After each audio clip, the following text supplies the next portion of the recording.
Цукерберг против Дурова. Или, как это звучит более привычно, Facebook против Телеграма. Но я сегодня предлагаю посмотреть на противостояние между этими двумя основателями социальных сетей, хотя Telegram это скорее коммуникатор, а вот Facebook это полноценная социальная сеть. Я предлагаю посмотреть немножко иначе, потому что я сегодня с вами на своей профессиональной метле. Я практикующий физиогномист, зовут меня Лизавета Царькова-Голофаст, и я предлагаю посмотреть на разницу в характеристиках двух этих людей с точки зрения физиогномики. То есть мы будем рассматривать лицо Марка Цукерберга. Сейчас я два слова о нем скажу очень коротко, потому что разбор лица Павла Дурова, который касался его изменений, которые он произвел на своем лице, я сделала ранее. Вот здесь можете посмотреть. Вот. А потом мы с вами сравним. Так как Павел Дуров внес корректировки в лицо, и это, возможно, повлияло на особенности его характера, возможно, отразилось, а возможно и нет, мы будем с вами сравнивать Павла Дурова, вернее, характеристики его базовые, изначальные, и те, которые он приобрел в результате изменений на лице. Сравнивать с характеристиками, с такими же самыми характеристиками хозяина Фейсбука. В общем, что такое физиогномика? Я напомню сразу, чтобы было понятно. Физиогномика – это метод визуальной психодиагностики, позволяющий благодаря чертам лица, благодаря анализу черт лица, понять особенности характера человека. И сегодня среди особенностей, которые мы рассмотрим, будет, например, метод действия. То есть два этих человека прежде всего различаются между собой по тому методу, каким образом они совершают действия. Но к этому мы с вами еще придем.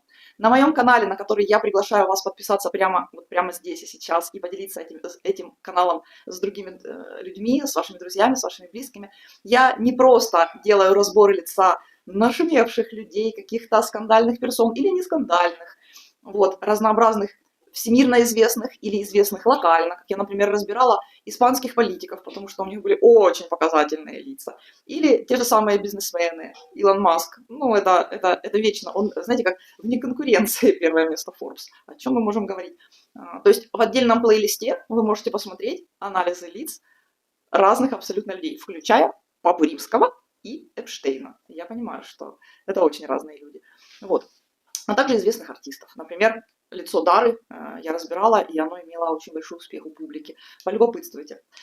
Вот. Также у меня есть история о том, как я хожу на свидания с испанскими мужчинами, и как я сканирую их лица, и что это значит, к чему это приводит, каким образом события развиваются дальше. Потому что я каждый раз говорю об этом, и вот если у человека есть на лице проявление каких-то характеристик, он их проявит и в жизни, в отношениях с собой, с вами, с другими людьми. Но если у человека чего-то в его характере нет, он этого и не проявит. Если мы говорим, например, о каких-то негативных характеристиках, у меня этому посвящен мини-курс, обучающий мини-курс «Опасные мужчины». Вы можете, женщины, must have, вы можете здесь полюбопытствовать, обязательно посмотреть, послушать. Если мы говорим о том, что мужчина может являться потенциальным абьюзером, и это читается по лицу, то женщина, обладая определенными знаниями физиогномики, может оградить себя от отношений с проблемным мужчиной, от отношений с мужчиной, который создаст ей проблемы в жизни. Понимаете, вот в чем польза? Отлично. Поехали по сегодняшней теме. Разница характеристик и противостояние между Марком Цукербергом и Павлом Дуровым. Итак, Марк Цукерберг. Мы его знаем как основателя Фейсбука. А затем, позже он переименовал свою компанию названием Мета. И, в общем, я не буду вдаваться в эти технические подробности. Мне интересно было бы узнать, а знаете ли вы, что Марк Цукерберг разрабатывает проекты космических кораблей, которые на будущее, да, в будущем, которые полетят искать внеземные цивилизации. Знаете вы об этом? Нет? Кроме Фейсбука, потому что мы так к Фейсбуку все привыкли, к его выкрутасам, к вечным смене алгоритмов, всего такого. Но кроме этого, у него также на Гавайях, на острове Кауаи, есть такое, строится огромное ранчо, где он занимается сельскохозяйственной деятельностью, где он выращивает экологически чистое мясо коров, экологически чистые фрукты и овощи.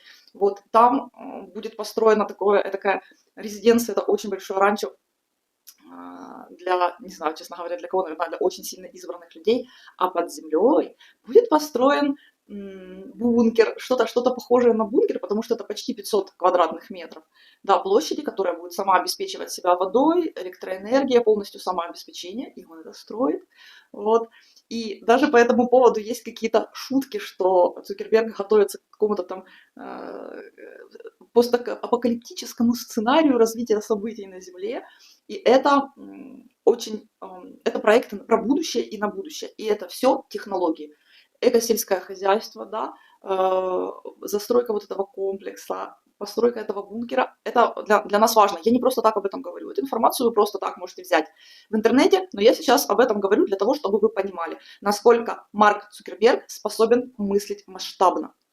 Посмотрите, пожалуйста, на его высоченный лоб. У него, это человек, он гений, да, абсолютно. У него развиты абсолютно все зоны лба. Но больше всего у него развито эго, и он его контролирует. Я бы сказала так. Он свои эго-амбиции реализовывает благодаря тем талантам, которые ему дала природа. И он делает это очень естественным путем. Он технологичен. Про естественность мы каждый раз с вами говорим, у него густые хорошие волосы.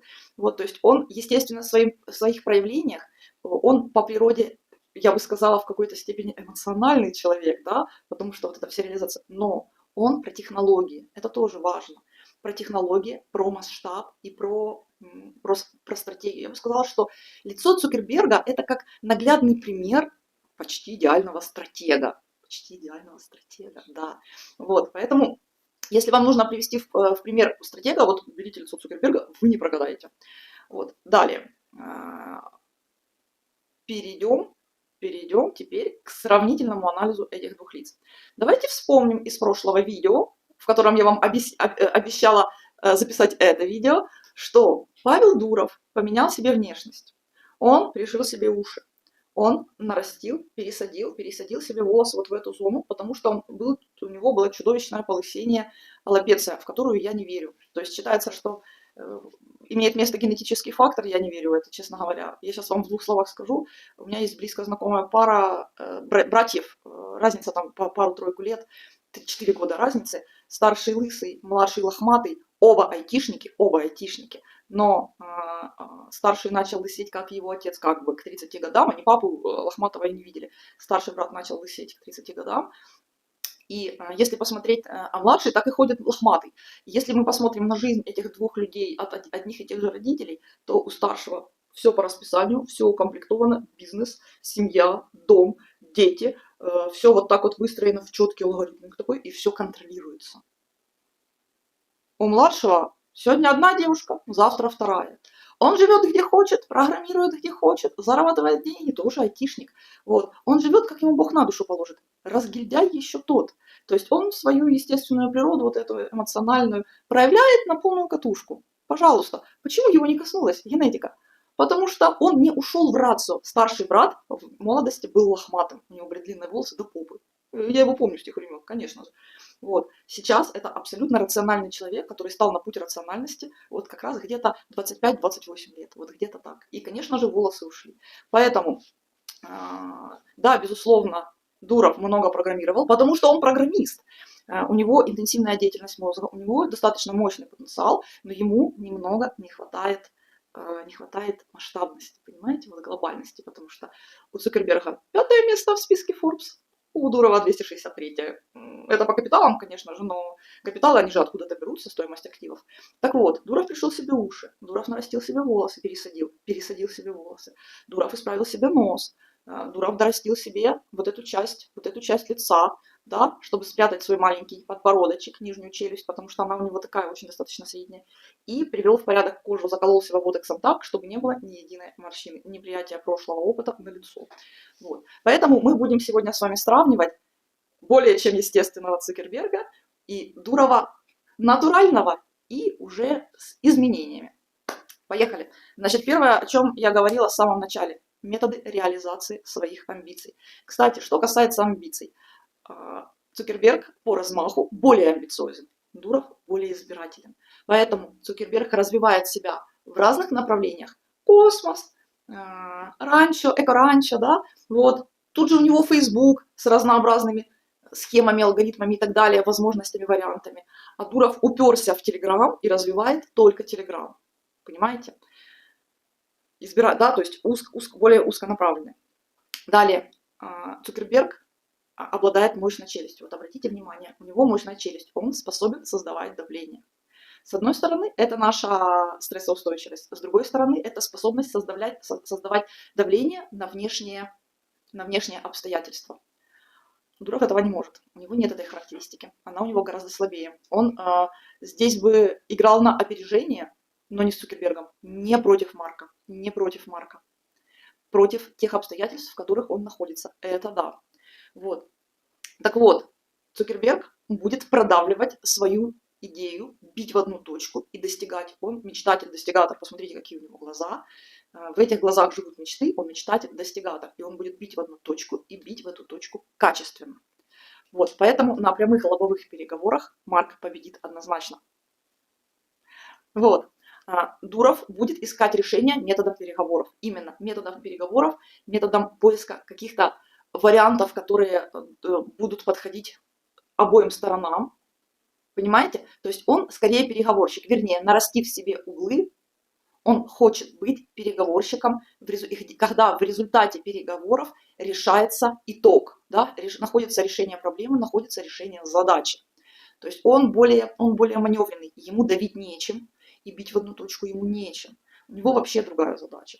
Далее, если мы посмотрим на пропорции лица, вы увидите, что у Марка, у них в общем и целом пропорции похожи, за исключением нижней челюсти. Поэтому Марку есть чем давить, а Павлу нет. И защищаться ему тоже нечем.